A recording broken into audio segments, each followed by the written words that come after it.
Le Médoc est l'un des terroirs viticoles les plus connus au monde. Son histoire est pleine de surprises et les nouvelles générations ont profondément changé cette région. Le mieux pour comprendre, c'est de me suivre à travers l'histoire des crus médocains. L'apparition de la vigne dans notre région remonte au 1er siècle. Bordeaux, à l'époque Burdigala, plante ses propres vignes avec un nouveau cépage plus résistant au froid. L'ancêtre des cépages cabernet, le Biturica. En 1152, Aliénor, duchesse d'Aquitaine, épouse Henri Plantagenet, futur roi d'Angleterre. Les Anglais importent les vins de Bordeaux. En 3 siècles, Bordeaux établit ainsi un monopole de la production à la distribution des vins. Depuis Aliénor, les femmes sont à l'honneur dans le Médoc. Elles sont œnologues, directrices techniques, maîtres de chai ou vigneronnes. Les jeunes générations sont de plus en plus présentes dans le vignoble et contribuent à son développement.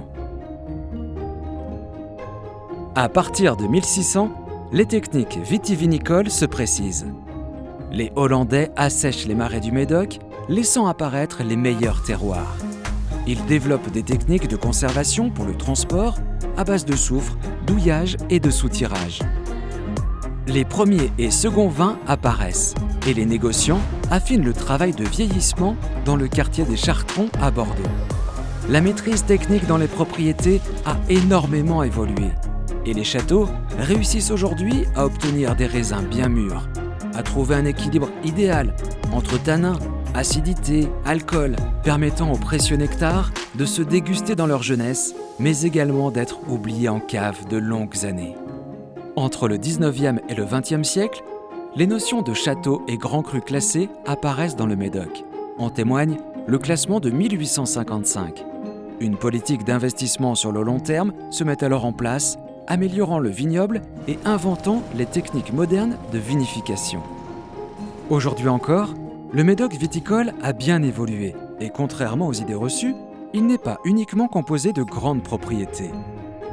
Les propriétés du Médoc vont de 0,5 hectares pour la plus petite à près de 200 hectares pour la plus grande, avec une moyenne située aux alentours de 20 hectares. C'est là que l'on retrouve la majorité des crus bourgeois et la collection de crus non classés. Beaucoup de propriétés en Médoc ne comptent qu'une ou 2 personnes. Elles sont à la fois à la vigne, au chai et à la commercialisation. Le Médoc est même la seule région à posséder un classement officiel des crus artisans, certifiant la maîtrise de la totalité de la chaîne de production.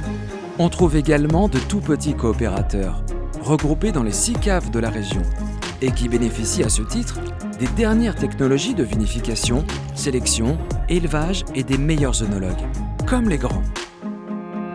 La majorité des propriétés est ouverte au public pour découvrir les secrets de fabrication auprès d'un viticulteur passionné qui prendra le temps de présenter l'élaboration de ses produits.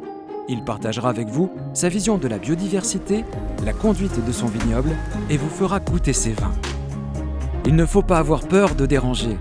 Les vignerons adorent partager leur métier et échanger sur leur engagement et leur savoir-faire. Il ne faut pas non plus être impressionné par les grands châteaux. Ils vous proposent souvent des visites spectaculaires et uniques. L'histoire du Médoc est bien plus riche et intense qu'il n'y paraît. Elle continue de s'écrire, plus surprenante et accessible que jamais.